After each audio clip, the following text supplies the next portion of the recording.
back in a big way. The only thing I want to know about Houston, who is their closer? And now Şengün, defended by Green, for the lead. Now. Game on the line, Draymond making a stop. It's like having Steph Curry take the shot. It's a three-point game. Here comes Van Vliet on the move, trying to tie.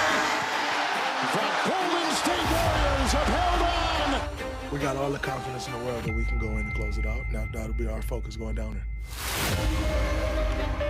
Hey, first take on a Tuesday. I mean, I don't know what's going on, but I have Stephen A. in studio again. Booze, suited and booted in the three-piece. Okay, I see you. All right, don't hurt him. And my girl Monica. Good morning. I saw you all over doing sidelines, doing your thing. That's it, in person, baby. You were Indy. Milwaukee. That series, but oh yeah, Milwaukee. Yeah. I saw you doing your thing. Girl, thank you. Yeah. You know. I mean, she's not in some hotel room looking like she's advocate with pictures behind Stephen her. A, that was like some basic art in a Marriott. But it was like 3D behind her. Like, it was real wild. It caught your the way attention. he was like calling his assistant, like, can I get that in my house? Like, that's a lie. But okay, we'll go with that lie. We'll go with that lie. You guys feeling good? You ready to go? Yeah, All right, let's have a little fun. The Warriors took a commanding 3-1 lead last night as the series shifts back to Houston tomorrow. Draymond Green, Defensive Player of the Year finalist, made the biggest stop of the night, forcing a Şengün miss with 6.4 seconds left. He's the best defender I've ever seen in my life. He rises to the occasion. That's what Steve Kerr had to say. Meanwhile, playoff Jimmy in full effect. Guy wasn't 100%. We wouldn't have known. The Golden State star returned from a one-game absence. Butler contributed 27 points, 6 assists, 5 rebounds, blocked a shot, converted all 12 of his free throws while playing 40 minutes less than a week after he sustained that pelvic contusion. Here's Jimmy. Here's Dre.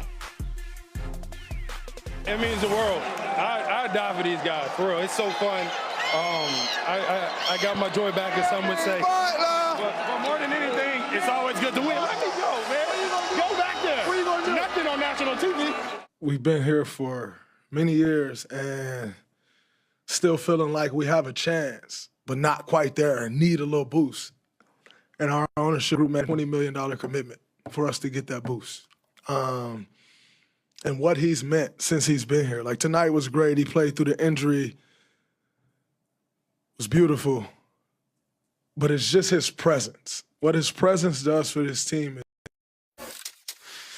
Before I come to you, Stephen A., with the debate question, would you ever believe, if you didn't know anything about basketball, just seeing that he's only been with this team for 2 months? Just the chemistry and how he's already galvanized and just fit in so seamlessly. You're absolutely right in terms of if you didn't know basketball. Yeah.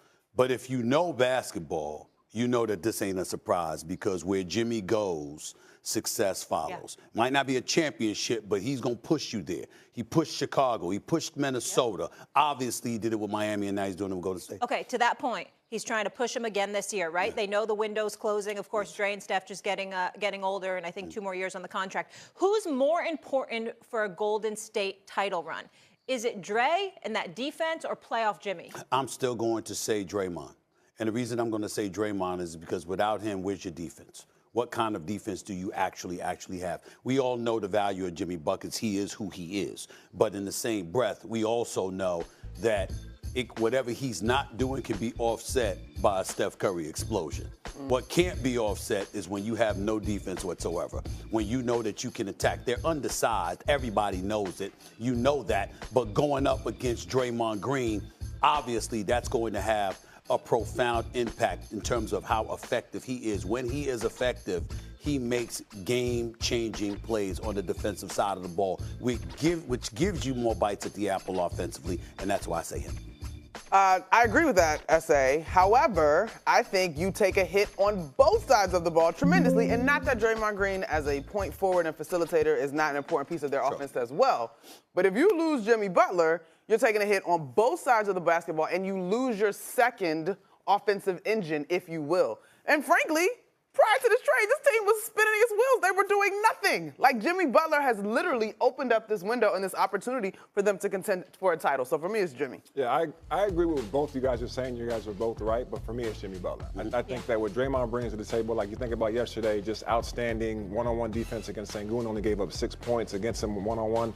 But Jimmy's 27 points, his aura, they believe in him. You see the interview right there. They're galvanized around him already. He brings a different vibe into that locker room. Defensively, where's Jalen Green been? He's been shut down. Offensively, he gives you 27 to 30 points, and he's not even 100% healthy right now. He's still doing that against a really good defensive Houston team. Right. Well, I'm going to say this. I'm glad you brought up Jalen Green. Yeah, the camera's right there. Do you not recognize that you're an NBA player? Do you not recognize that you're supposed to be the face of the Houston Rockets franchise? 7 points in one game, 9 points in another. I'm looking at him last night, 8 points in this game. The one game where he had 38 points is when Jimmy Butler went down early and got hurt. My God.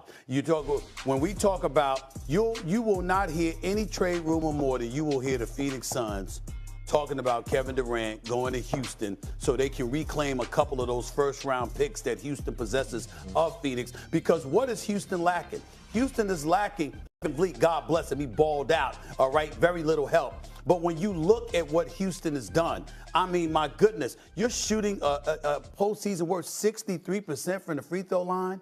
You did it during the regular season. Then you come into the postseason. It's bad enough you can't make jump shots, can't make free throws either. And this is Jalen Green, athletic, talented, young. We understand that. But I'm talking about a disappearing act. There's an APB in Houston out for this brother right now. I mean, they got everybody looking for him. Where the hell have you been? Fred VanVleet is a champion, okay? But he's about Molly's height.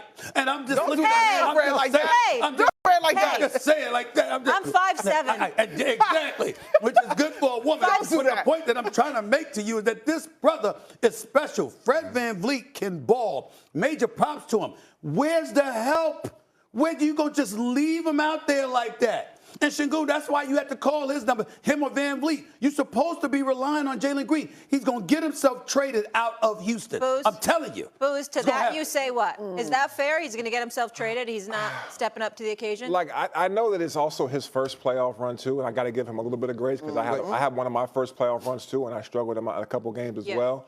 But he's got to be midway. He can't be so great to have single digits in 3 out of the 4 games. He's got to be somewhere in the middle. I'm not saying something like this if it was 15, 18 points, y'all, or whatever. 7, but 9, you're saying 8. when you're saying the lights are the brightest, his play has diminished significantly. I'm saying they walked into this series knowing those rumors were going to be coming.